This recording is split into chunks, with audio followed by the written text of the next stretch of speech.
Welcome everyone to Already Cancelled. I am Peter, that is Tara, and we talk about TV shows here. The year is 2022, and the name of the show is Babylon 5. This is Season 4, Episode 20. It is called Endgame. So, full spoilers for the episode, as always. And Marvel have ruined that word for anything else that uses it. Hey, this show brought in all the portals on the Endgame too. Yeah, that's true. I mean, the jump gates have always been there. It's not like it's a new thing for this season. But yeah, I mean, yeah, the jump gates are very portal-like in a lot of ways. So, yeah, big episode. This is very much the actual battle to end this ongoing storyline that we've been having, and we've got episode 21 after this, obviously, which I'll be curious to see how that plays out, because we know obviously that episode 22 is going to be this kind of weird, they came back and shot a separate finale and pushed the original finale to the end of season 5, so there's a lot of curiosity to get into that one. But I'm interested now, having had this episode and this feeling like a climax, that episode 21 is also going to feel a little epilogue-y in a sense. So I don't know, I'm fascinated by what the actual content of the next episode is, and then how we transition from that into the new finale before we go into season 5. So there's a lot of weird things going on. Okay, there's a lot of things. But yeah, this episode breaks down into, I think, 3 main talking points, and we can go into the separate things. One is kind of the Mars stuff and what they're doing with telepaths. One is, of course, the battle itself and the advancement on Earth and all that stuff in space.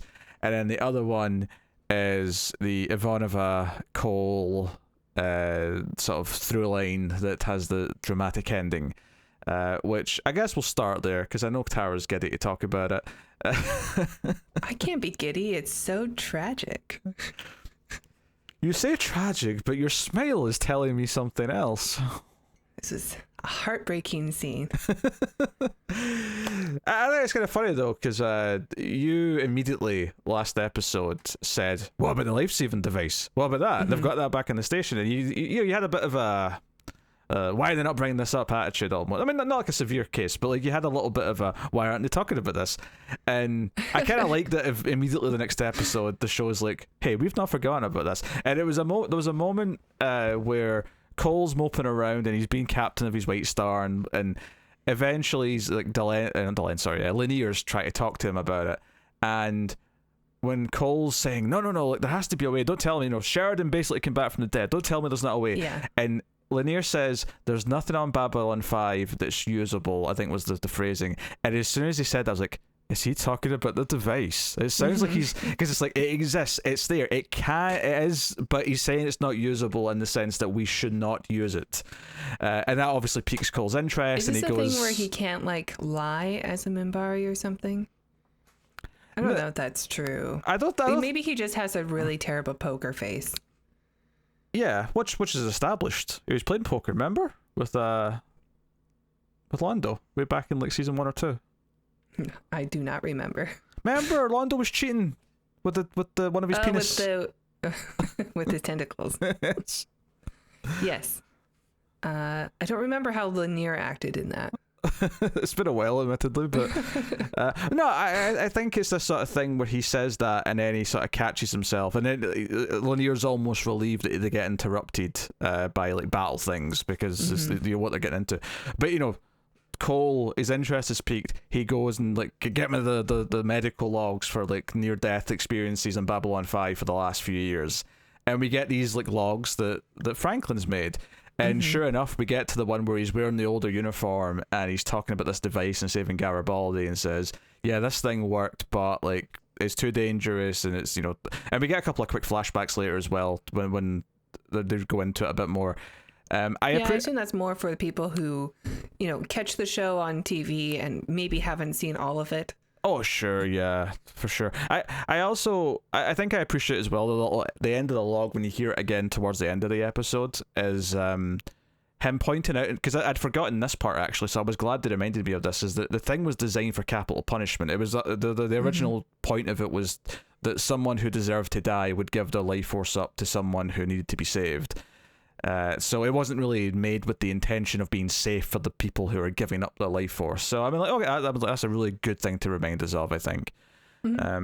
And it sets up that, yeah, like when Sheridan did do it with Garibaldi, he was supervised at all times by Franklin to make sure that he wasn't doing too much. So the idea that Cole is going to go do it himself to Ivanova to like save her means that he's going to die.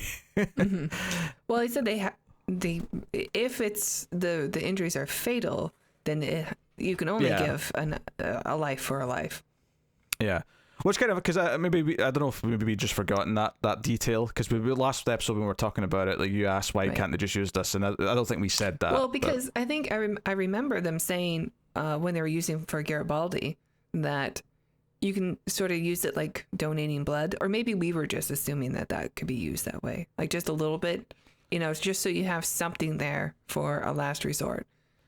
I think that was kind of what was happening with him at the time, but like this key idea that if it's a fatal thing to this extent, then I guess the idea is here that Ivanova's injuries are more severe than Garibaldi, even though Garibaldi was in pretty dire straits at the time. He was in a coma. Yeah, I believe. Yeah, it didn't look like he was going to come out of it. Yeah, whereas Ivanova's like actually like her days are numbered. She's going to die soon, which is a little bit different. Ivanova was crushed. Yeah, so.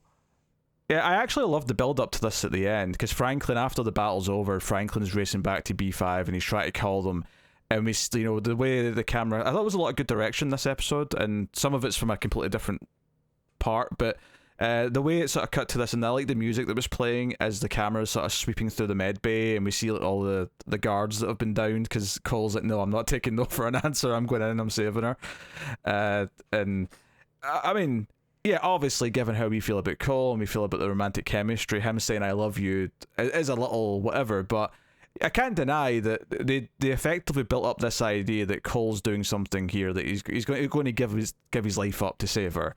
It's very noble. That's right. Look at you, so happy. You're so happy.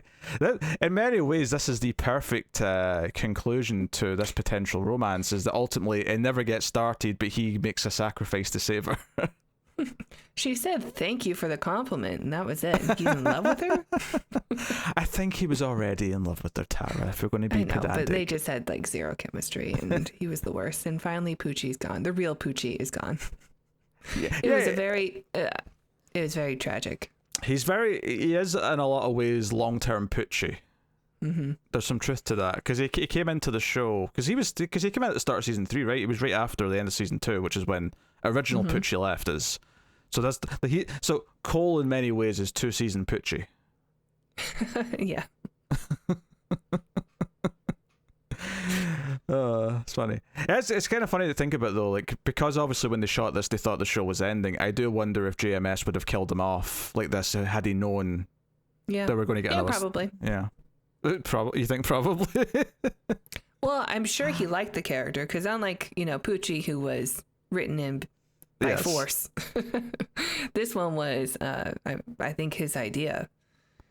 Yeah, but he just didn't fit the show. Someone in the comments did say that the potential romantic interest with Ivanova was a request by the studio. That wasn't like planned necessarily for him. Oh, really? Yeah. I didn't read that. Yeah. Oh well. I didn't corroborate it, but I have no reason to not believe the person. No, I mean, I never doubt a fan. They've done all their research. There's some fans you should, not necessarily this show, but in general, there's definitely some fans of things you should doubt. Just FYI, that's just a lesson for life. Well, I mean, especially in our comments, because people will, I mean, if they had like no replies, then yeah, it's probably, there's some truth to that. Oh yeah, someone else would have corrected them if it was false. Yeah. That's a good point. Yes. It's corroboration by no one correct, because it's the internet. Someone has to tell someone when they're wrong. That's just how the internet works. Yeah. But anyway, so I thought they did an effective job of building up to him using this. I loved it coming back into it, and it really once again shows you this was something that was planted at the end of season 1, was used right at the start of season 2, because Garibaldi was shot in the season 1 finale, so this was right at the start of season 2. Mm-hmm. And it was with Sheridan when he was first introduced. Yeah. So it's not really been brought up, and that's a really interesting little detail as well to remind us of, is that Sheridan's first act with Garibaldi saving was his life. Yeah, he saved his life. Garibaldi was unconscious, so now it adds just an extra layer if you'd forgotten that to Garibaldi's betrayal. Does Garibaldi know that? I don't remember. It's been a while since we watched that, so I'm not sure because this device was kept secret to the point where even like Delenn said, "Don't take this call, Sheridan," in front of everyone. So Yeah. I don't know if Garibaldi was let in the know of that device at the time. I have no idea. Yeah, I imagine like having that device would be very, dangerous if people knew about it. It's exactly what it said in this episode. Someone would take risks and want to use it to save someone, even though, Or even themselves. or yeah, potentially if someone like held a gun up to someone and said, "Hook this into you, you're saving my life," whether you like it or not. Yeah, yeah. The idea that this thing is a danger. It's kind of like it's like a nuke almost. Like it's like it's there, and yeah, there's potential for.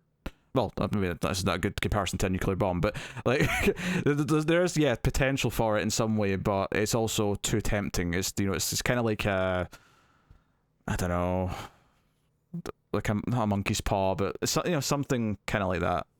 Sure. I mean, there's a cost, but it's definitely too tempting. I know what I'm trying to get at. Maybe like a Holy Grail type situation, Ark of the Covenant. Yeah. One of those things. I know what I'm trying to say, but like people can decipher it. Monkey's paw kind of works. Yeah. Anyway, so that's that. Because the episode opens up in like the hat, like him holding her hand, and the camera pulls back, and I went, "Oh, this put Tara in a good mood," right at the start. Great episode. And full disclosure here. After I commented over to Tara something to that what I just said, that effect. Tara responded, because she'd already watched the episode. Tara responded with, "This is my favorite episode." And I was just being funny. It's not really my favorite. When I got to the end of the episode, though, I started laughing because I realized why. In fact, even just the end, like, as it was building up to it, when it became clear that Cole was probably about to sacrifice himself, I'm like, "Oh no!" I'm starting to get what the joke was when she said it was her favorite episode. So, yep. Yeah, it was a good death. It was, very noble sacrifice to save a character we love. It's only going to be in another 2 episodes. The only thing that was missing here was the camera panning over at the end to Bridgeboy just going, yes, he's out the picture. Ivanova will be fine and he's out the picture. My time is now, yes. She's going to be all broken and I'll be there to sweep up the pieces. Going to get a handkerchief on my shoulder for the tears just at the ready.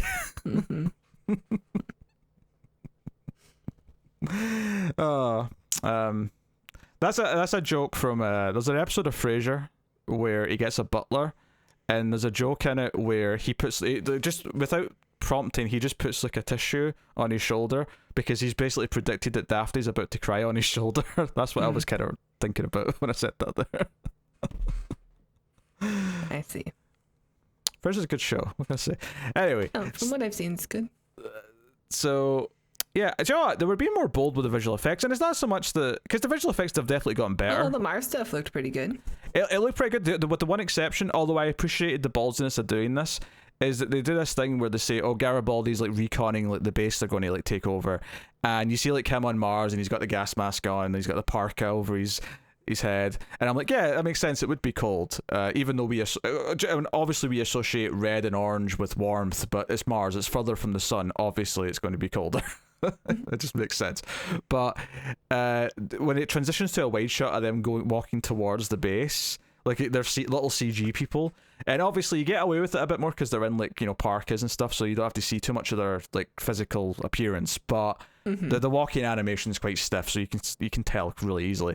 But sure. Other than that, I like the attempt though. Yeah, but other than that, when the camera pulls up and you see them walking towards the base and you see all the various like ships landing and whatever, like I'm like, you know what? I'm getting the epic scope of what they're doing here. Like this is definitely a better attempt at this type of moment than in say, remember in season 1 where they first went down to the planet and they went inside and there was those CG shots of like Londo and that walking across the walkway and it looked really goofy. So I much prefer the one in this season when we see Planet Mimbar and like you just see a guy running around like this. Although he's not CGI, but like he still looks silly. There's no way to win, Well, I mean there is. It just takes another 20 years of effects improvements to get there, I guess. For this time and this budget, there's like no way to win. No, it's very endearing. Like I really liked it. One of the little details here I liked is when they take over this little base and they've got like an inside person to help, but they basically just come in, and because they've opened the doors and the atmosphere's getting in, it's basically, look, put your hands behind your back and we'll give you a gas mask, or, not gas, well, as a gas mask, but you know what I mean? Like, we'll give you a breather, otherwise we're going to let you suffocate. So it's like, you just have to put your hands behind your back because you don't have time to react because the door's open. You're going to die. It's blowing out all the air. So it's very effective. I thought it was a really effective and like strategic little... They should have just spliced in a shot of Total Recall, though. Just some random guy, and then cut to Arnold, like, his face popping out. This can't be the first time you've referenced Total Recall since we've been doing stuff on Mars, is it? You're right. It's a real oversight on my end. Maybe you did, but I can't remember any. This feels like the first time you've referenced it. Yeah. I don't know. We used to Garibaldi yell, I'll see you at the party, Bester. See you at the party, Bester. Yeah, so... we finally get to find out what the plan was for the telepaths, right? And we get some build up to it and what the moral sort of grey area part of it is. And all of this worked for me. I actually thought it lived up to what they said before, which is, yeah, morally this feels a bit iffy because you are using these people as weapons when... but ultimately this could work. And my favourite thing about this, right, which is basically because these people were designed by the Shadows to control ships, is that they can basically, if they ship them off to all the Earth destroyers, they can disable all of those ships. And this is the good part of the moral side of it, is that this is going to take out a lot of the big Earth ships without killing anyone on those ships, because they'll just disable the ships, they can't fight, therefore they don't have to fire on them, and it's actually saving a lot of lives by doing so. So there's the good side of it as well. But my favourite part of this is two things, right? But my favourite part of it is how it connects back to something. One is how creepy the visuals were of the telepaths waking up. The light, they're like zombies. Yeah, the light on their face. It was very horror movie-esque in the way they were going towards to like merge with the ships. But when you actually get a glimpse of one of them, like all like tangled in the cables, and it's very like techno-horror kind of stuff. Love it. They set this up. This visual was not so much that they set up these telepaths would look like this. Well, Bester's girlfriend. No. I'm not talking about that. No, I'm not talking about plot things. Back in season 1, they set up the concept of this type of thing. There was an episode in season 1, in the first half of season 1, where there was a character who started to merge with the ship in the med bay, and it tangled up in the cables and had this kind of exact same kind of vibe. They set this up thematically, at least. If not, that's assuming that didn't even in some way connect to the fact that the Shadows were making people like this. But this was a thing in season 1, and I was reminded of our conversation of liking that visual when I saw this character and this like that, and I thought, JMS, you sly bastard. I love it. I could have sworn that we saw Bester's girlfriend like that, because they rescued her, right, from a shadow ship.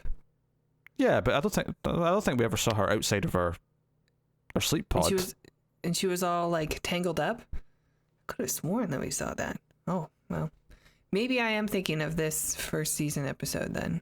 I mean, maybe I'm forgetting something here as well, but this was a season 1 thing, because I remember talking about it. I remember talking about, it's a little Borg-esque, it's a little Tetsu. I remember having that conversation in a season 1 episode, and it was a story of the week, and the character was... Mm-hmm. And I think it's just interesting because I think if I rewatch this show now and I get to that episode, I think it's planting just some thematic ideas, if nothing else, for this type of moment. And so not only was it cool on its own when I saw it this episode, I was like, oh shit, like this type of idea was planted back in season 1. So obviously, yeah, the healing device is an obvious thing because it's a plot thing. It's like, this was set up then and it's paying off now. But this is like, no, this is just a little touch, a little taste of something that was going to be like a relevant thing later, and I appreciate that. So I love techno-horror. Horror. I do too. Yeah, I'm forever scarred by the third Superman movie where the lady turns into a machine. Like that really, really got me when I was a kid. Superman 3 is not a great movie, but it's got a lot of great things in it. Mm-hmm. I'll stand up for the evil Superman versus Clark Junkyard fight, and I'll stand up for almost horror movie-esque like robot lady creation in the final act. That scene's great. And I'll stand up for Superman 4, The Quest for Peace. A nuclear man. Yeah, but you like it as a bad movie, though. Not when I was a kid. Oh, yeah, sure. We were all young and dumb at some point. He had metal nails. Claws. That had lightning bolts come out of them. It's great. Yeah, they were radioactive. Cue Yeah. Imagine Dragons. I'm sorry, I'm a Weird Al fan. I can't not hear the Weird Al version of the song now. Really inactive. Yeah, I'm not. Weird Al, I only know him from Naked Gun. That's like all I know Weird Al from. That's a shame. I'm going to go see him this year. So, this is the plan. To use the telepaths to disable the Earth Destroyers, at least most of them anyway. They couldn't get one on every single ship, but they got it in the vast majority. So, it's therefore relatively easy to take out the weapon systems on the remaining destroyers that are still active. So, in one fell swoop, they kind of win the fight with the fleet. It's really cool. And they do a thing here where they sort of set up one main Earth ship, the Apollo, and there's a guy there that's commanding the ship who actually used to be one of Sheridan's teachers, and it makes it very clear that he's like he doesn't like that he has to kill Sheridan, but he believes that he's supposed to because that's his orders, and he's very much understands him and admires him.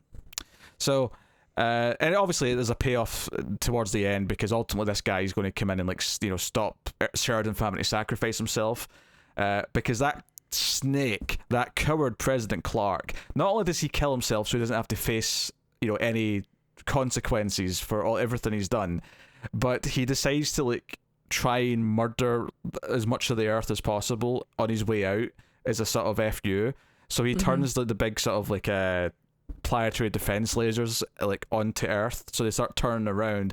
So then the mission becomes we have to destroy all these things before they start killing the planet, right? I think they said if they all fire 40% of the surface will be destroyed, which is a lot of Earth. That's a lot of people to be murdered. That's almost half the planet. Right. So, and they're left with one left, right? They get all of them but one, and they're too damaged to continue. And it's going to fire on the east coast of the US. The entire eastern seaboard is going to be destroyed if they don't. And Sheridan's like, look, we can't fire on phaser. it.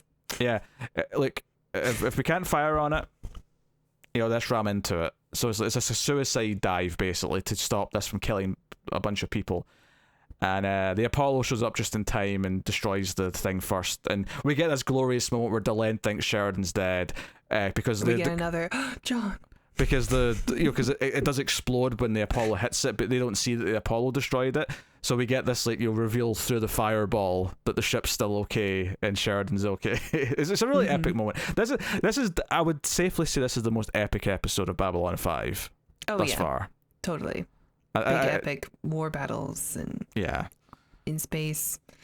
So much on the table, and that coward Cole ran away from it to go save his girlfriend.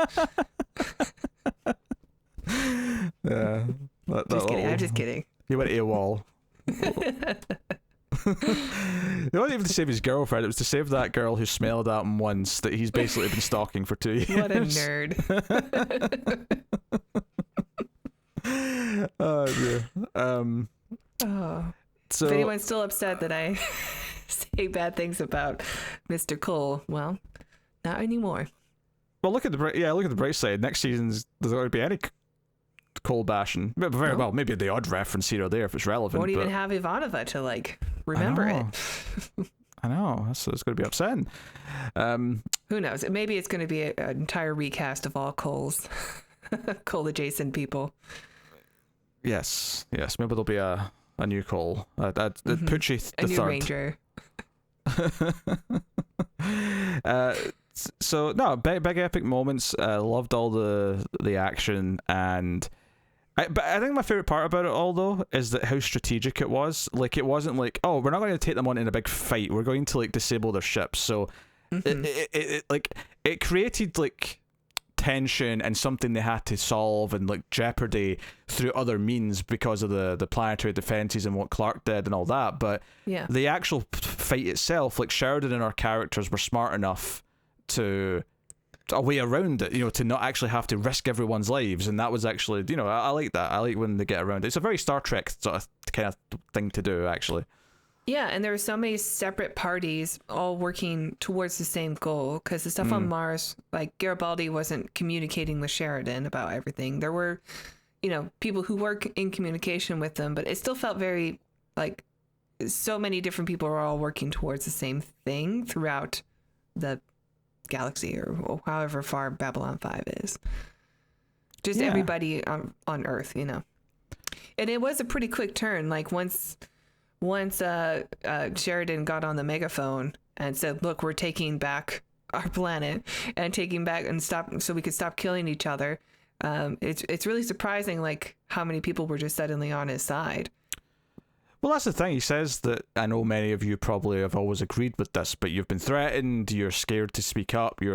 And this goes along with any kind of like regime like this, right, where people are held down by fear and intimidation.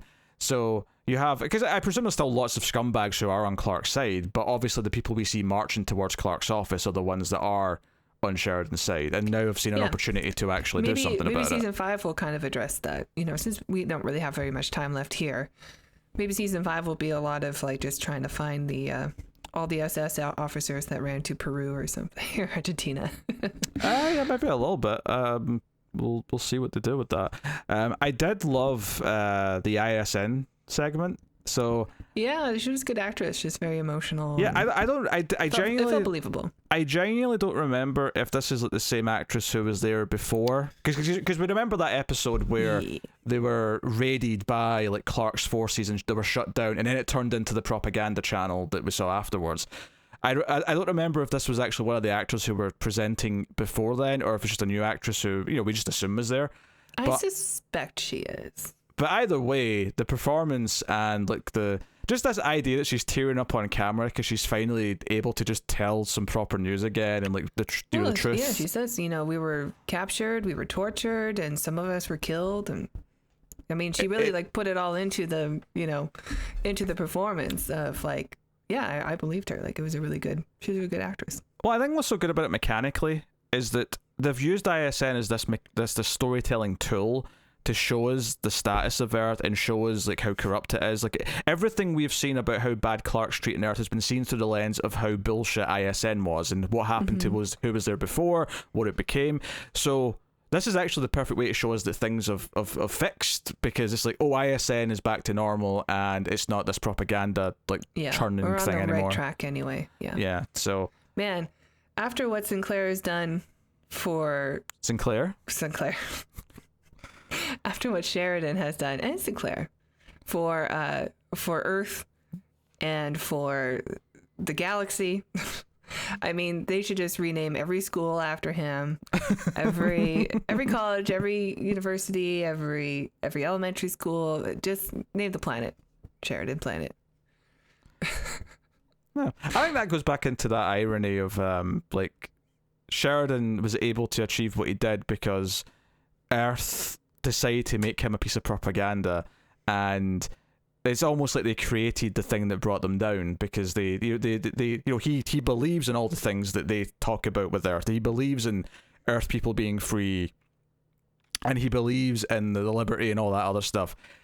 So, and it's kind of funny that it's actually kind of bullshit, and they're just out for themselves, some of these politicians, and it's one of the people that they've kind of used as this piece of like this trophy to parade in front of people and say, look, this is what an Earth hero is. It's kind of really, it is actually wonderfully ironic that no, he turned around and like he is truly a hero and he is going to do this, and he's not going to just do your bidding because you're technically in charge. So But I mean, he saved everybody from the shadows and technically maybe the Vorlons. He saved them from themselves with Clark and their fascist regime. And yeah, everybody owes him a sandwich, I'd say. Yeah. And there was some other little details Free lunch there. for life. There were some other details there with like all the alien ships that were helping. Like they were only going to fire on the Earth ships if they were fired upon first. They weren't going to engage until then. Obviously for broad political reasons, I assume that sticks in place, but I thought that was an interesting little touch, and it's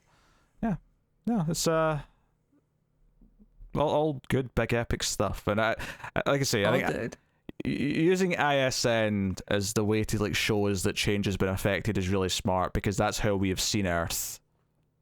Like that is the exact lens we have seen it through all this time, all this season. But further back than that even, but certainly this season it's been such a focal point. So that was a really, really smart way of doing it. So no, good stuff. Yeah.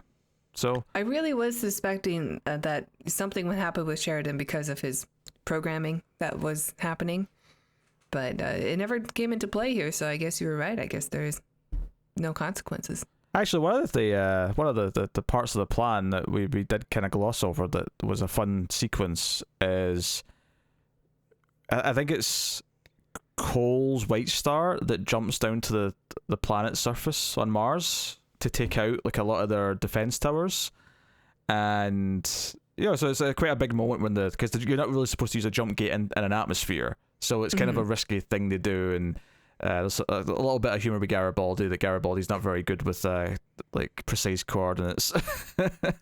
But it comes down, we get this sequence where, and this is another almost like a flexing of like, hey, these effects are, they're a bit better than they used to be. I mean, obviously, yeah, they look still outdated by our standards today, but you get this whole sequence where one of the turrets is going to try and fire on it, and then they have to use another turret to destroy that turret, or like it's a fun little bit. Yeah. So yeah, it kept the excitement up over on the Mars side of things. Yeah. Yeah, because it does to kind of neatly progress into different things. I kind of love that when Cole does run and leaves, they obviously want to do something about it, but it's like they're too in deep and they have to go now. It's time to jump and like do this final part of the plan.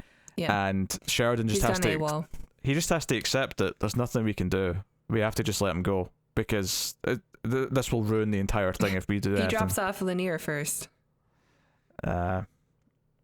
In a shuttle pod. Yes, he drops off Lanier on the Len ship. Under the because Lanier's like, Cole said you wanted to see me, and she's like, what? I did no such thing. I think there's a kind of a neat effect when he shows up, because she's like watching everything that's happening outside, and it looks like it's just her on a green screen, and then it looks like Lanier just walks through it to appear to her. So it's almost like she's surrounded by an image that she can see, but people can still walk through the image. Oh yeah, that's kind of neat, and it makes sense as well, because like obviously Lanier would stop him, because if nothing else, Cole understands that Lanier didn't want to tell him about this thing, so clearly Lanier would try to stop him, and he knows Lanier can fight him. Like Lanier's he's got that. Whatever the Minbari Fu is. Yes, Minbari Fu, or yes. That was the exact thing I was going to call it too. So it makes sense that he had to like come up with an excuse to get rid of him. I do think it's interesting though that he does like take the entire crew otherwise with them though, so this entire crew end up going back to Babylon 5 like against orders. It was kind of weird about it though. It was like we hadn't seen Babylon 5 like all episode when we go there at the end. So when we cut to the exterior shot of Babylon 5, I was like, oh man, it's nice to see it again, because it's been a few episodes I think since we've really been on it. Yeah, that's true. We'll try. I wonder how Draal's doing also on that planet. Oh, he's got Draal business to attend to, the maintenance. He's probably watching everything. It's like, yep, everything's going exactly as planned. Takes a lot of effort to clean all those bits and pieces of that big machine that's like going through the core of the planet, Got to oil all the little parts, keep it in working order. Yeah, he's probably good. Yeah, he's got Zathras to keep him company. We've got many Zathras. Yes. What was it? Was it 12 Zathras? There was something like that. I'm sure there was a number. Yeah, I think it was about 12. But he's got Zathras down there help. He's having a party. He's having a good time. Oh yeah. Nothing but a good time when Zathras is around. I like Zathras. I pretty much agree that Cole was one of the weaker characters in the show, but I'll stick up a little for Zathras. Yeah. Maybe that's where Mantis is also. Hanging out with Draal. Ah, yes, just to spice things up a bit. The Mantis alien, yes. No, that is a weird concoction of characters if they're hanging out together. Give me the spin-off right now. The Crusades was the wrong move, I think, for a follow up. What they need to do was the we sitcom. want the black market, yeah. Yeah, the sitcom black market with the sentient planet. The sitcom with Dral, Zathras, and Mantis Alien rooming together, arguing about rent and whatever else comes up. You own the planet. Yeah, but you have to pay space rent to like a celestial being for a planet. Zathras only pay in own feces. Oh dear. Yeah, I mean it's funny. It's actually a fairly straightforward episode because it is so focused and streamlined, and a lot of it is action sequences. And action scenes, by their just by the nature of what they are, tend to be the quickest things to talk about on a podcast because it's action. There's just there's fancy things happening on screen, but it's not too much to break down. Yeah, there's not much to talk about ideas wise necessarily. But there is lots of little details in the fight that I brought up some of them, and just the general strategic elements of it are really fun. And like I say, it is very it's some good spectacle to actually watch. We've come a long way since season 1. Yeah, since The Gathering. Yeah. So, I'm it is actually kind of a neat tactic, I think, that they had this big climactic battle style thing on episode 20 as opposed to 21 or 22, because it's actually that was a nice enough time now to really decompress what's just happened in the follow-up. I mean, my guess, if I was to make a guess as to like season 5, I would say we're going to be back on the station, and that Babylon 5 will maybe be back to its original role, following what they've done with Earth. Admittedly, what the primary threat is of season 5, I'm not entirely sure, but I suspect that bearded Sheridan will be out there with most of the main cast again, like operating as it's supposed to be, as a port for diplomatic disputes and relations and things like that. We gotta get a wedding. Oh yeah, we'll probably get the wedding. Yeah, we'll probably have Sheridan and Delenn getting married. The relationship that matters. Yes. Lanier will be head bridesmaid, maid of honor. I suppose That's the so. phrase. Yeah. Best man will be, well, having Garibaldi need to patch things up. I really don't think we can expect a human wedding. I don't think Sheridan cares too much about that. Oh, I do. I hope we get a follow-up with Sheridan and his father. Oh, sure, yeah. Well, actually, that's maybe the main thing I'm looking forward to more than anything is Sheridan and Garibaldi having a conversation. Yeah. Having like a proper meaty conversation. Like I think that could be fascinating at this point. Yeah, we need some forgiveness, some handshakes, maybe a hug. I want Garibaldi to break down in tears and hug Sheridan. I mean, Jerry Doyle's a pretty good actor. I don't know if we've seen him get emotional to the point of tears. We've seen him get enraged out of sadness. That'd be interesting. Let's see what his range is. Yeah. I don't know if they're going to wrap it up in one thing. It could be a thing where it's awkward for a while. I can see some moments where like Sheridan's sitting at his desk in the foreground and like Garibaldi's like walking out in silence and he looks over at him like wanting to be forgiven, but Sheridan's not ready to yet, and it's like this. I can see a lot of moody sadness coming our way. Yeah, potentially. We shall see. Yeah. But we'll see. We'll see how it goes.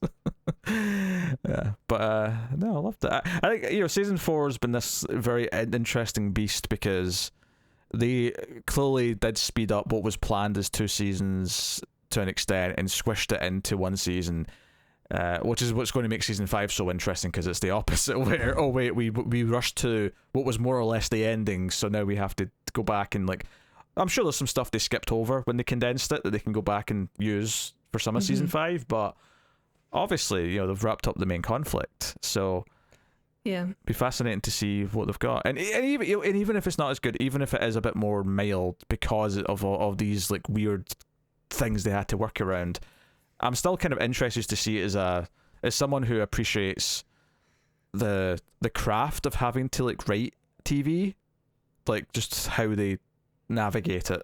I'll be curious, Yeah, I understand there's a bit of a dip in quality. Yeah. It could just be because we lose Ivanova also I mean, she's such a staple of the series that maybe you just can't replace her. Yeah. But And maybe some others don't come back. I'm not quite sure, other than Ivanova. I think even in failure, if that's what we deem most of season 5 when we watch it, I suspect though it might be a bit more sort of just middling if I was to make a prediction. But obviously I'm hoping for the best, and I'm hoping there'll be episodes that surprises. Maybe it'll be a case of there's not really a good season long arc per se because they've kind of like worked through a lot of that stuff. Mm-hmm. But there's going to be some good standalone episodes here or there that are nice epilogues to like the whole story. You know, Yeah, I can see that. Yeah, we'll see. And the reboot's been delayed, so we have time to do Crusades. Yeah, that's true. Yeah, and one of the potential replacement shows for B5 is Quantum Leap, and it wasn't necessarily originally going to be Quantum Leap, but they just announced a reboot, which will be starting presumably in like October. So excited. So, if the timeline lines up, there might be a good reason to like switch to Quantum Leap right as the new one's starting and do Look, the I old ain't one. gonna complain. Which would be interesting because you've seen a lot of Quantum Leap. In fact, you just watched it recently, so Yeah, I mean, I had seen bits of it before, but I did just full rewatch. This would be a different dynamic where you've already seen and loved the show. Although, I mean, correct me if I'm wrong, but it's pretty episode by episode, so it's not like you'd have to like spoil future episodes to like talk about things or anything like that. I mean, there's some things that are, carry through, but for the most part, yeah, it's very much an anthology. Yeah. It's a formula, they repeat every week, but sometimes those shows just feel so good. Yeah, that doesn't mean it'll definitely be the pick though. I mean, there's a couple other things in contention, but because there's a reboot of that coming, it does feel like it's maybe a bit higher up the priority list, I guess. Hey, I'm down. But we'll hear what people think of that being a possibility to come after B5. But for now, yeah. Well, we'll definitely do, or maybe you and Connor will, but talk about the new show when it comes out anyway. Oh, sure, for sure. I'll definitely check out the new show. Because that'll be this year, right? It should, yeah. I mean, assuming it doesn't end up a mid-season show, which it could be, but it's NBC, so it's probably going to be September, October. Or if it's mid-season, maybe January, February. But well, we'll see how long it goes before they cancel it. Yeah. Current network TV does not fill me with a lot of promise for it lasting, but we'll see. Maybe it'll go straight to Peacock, and it'll be like their tentpole thing, It's every show's dream to be the Peacock tentpole. Yeah. All right, for now though, let us know what you thought of this very climactic episode of Babylon 5 in the comments. Like, subscribe, ding the bell for notifications. All those things help us out a lot. Of course, you can support us with some monies, can't they, Tara? That's right, Peter. If you enjoy our reviews, please check out our Patreon page. It's patreon.com/mildfuzztv. And if you donate as low as $1 per month, you'll get bonus episodes for other shows we do. And if you donate $5 per month, you'll get access to these reviews 6 days early. And we also put voting stuff up there for the $5 and up tier. So if that interests you, head on over and check it out. Thank you. Yeah, then also be sure to check out other stuff we're doing. Tara's become kind of the full-time new Star Trek reviewer. Well, for the new Trek shows, For the new Trek. Yeah, me and Connor do the old Trek. We're in Season 6 of Next Generation. But me and Tara are doing Strange New Worlds. We just did Picard Season 2 and Discovery Season 4. Strange New Worlds is pretty promising so far. Much more so than the other new Trek shows, which have been 10 out of 10s. I couldn't agree more. I was going to say dog shit, but yeah, whatever you want to phrase it, that's cool. But yeah, that's Babylon 5. So thank you very much for joining us again. We always appreciate it. Keep watching Babylon 5, and whatever you do, ride in and save the home world with 1,000 spaceships like a boss, just like one John Sheridan. The Lens a Lucky Lady.